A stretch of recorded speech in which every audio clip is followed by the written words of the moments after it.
Hey everyone, this is Dr. Shoup, and I'm going to attempt to show you a little bit more about the Public Policy and Ethics course quizzes and MyResponses and how they should be addressed.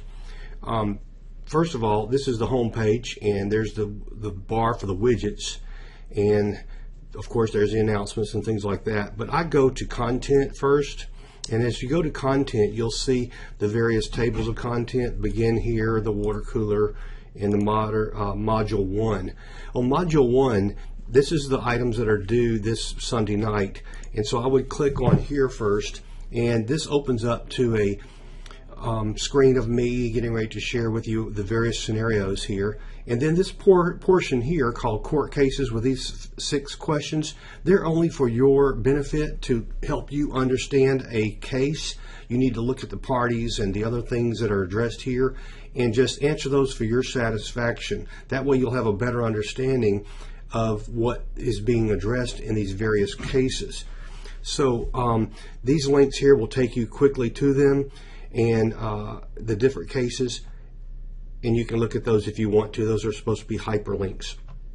Now they're all pertaining to things that happen in the next few issues that we're going to discuss. This issue here is issue 1, the first issue, and it's about the Establishment Clause and teachers dealing with religion in the public school. Here's what I would suggest you do. If you read that, you can then look at the different information in the textbook and the hyperlinks that I've got, but I would suggest that you go ahead and copy the questions, because these are the questions that are on the quiz or that you're going to put into MyResponse. And what I would suggest you do is that you put them in a Word document and then you paste them here, and now you can begin to write your answers to this question and save all your answers. Let me show you what that might look like for answer 1. Okay, I've now put in my answer called, although the term separation of church and state does not appear in the Constitution itself, and so forth. This is my words. And then I might notice I have the answer to the exact question that I want to get credit for, and I'm putting it here, and I'm explaining the law that is being violated based on the Lemon versus Kurtzman information. And also I got that from the book that you're using. This is an earlier version probably that I used.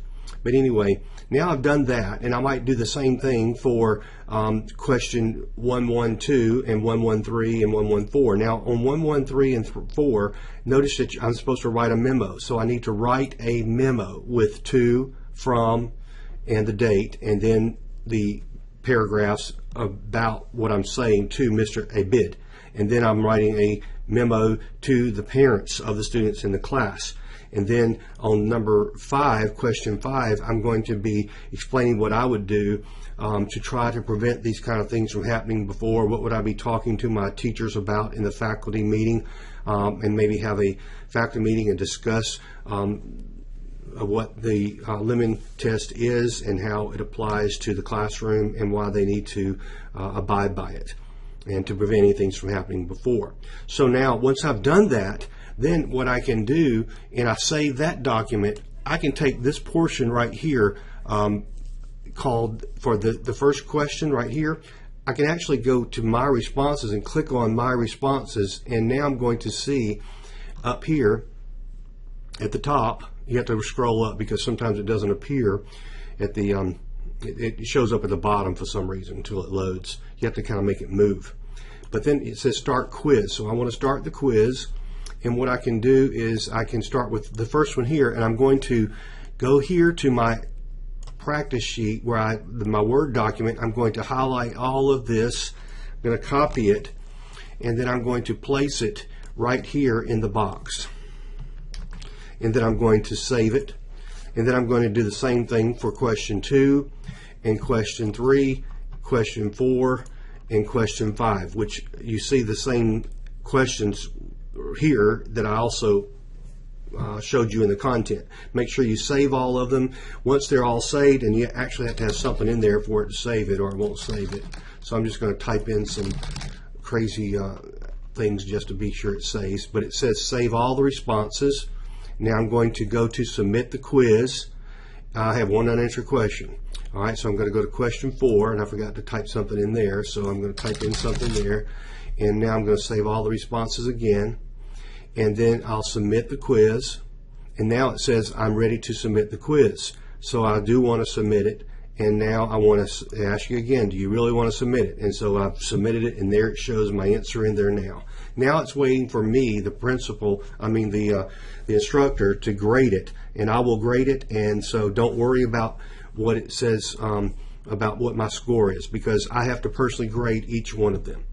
And I hope that helps, and then you can go ahead and go back to day 1, and you can notice that you've already done 1.1. So now what I can do is I can go ahead and do my responses to 1.2, and they're going to be in the same kind of place. If I want to look at them earlier, I can go here and see what they are, and they're going to be right here below the second issue.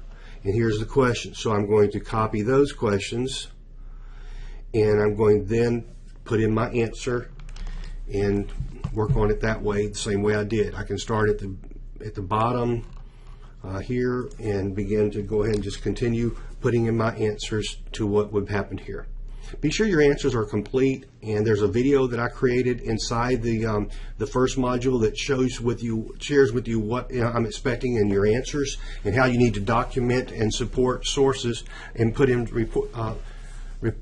supporting sources of information where you're getting this information. It doesn't need to be just your opinion. Your opinion needs to be based on something logical and something factual, such as the textbook or these court cases. All right? Hope that helps.